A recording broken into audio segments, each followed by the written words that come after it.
Tinatawag na tayo ng mundo.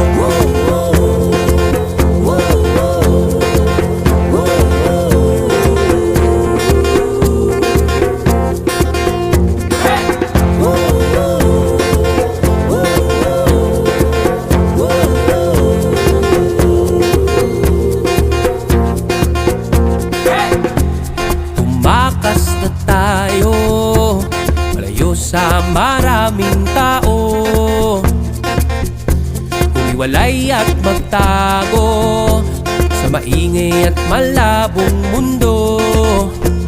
Bumubulong ang hanging habagat at hampas ng alon. Dumudulog at iyayakap na tayo ng karagatan.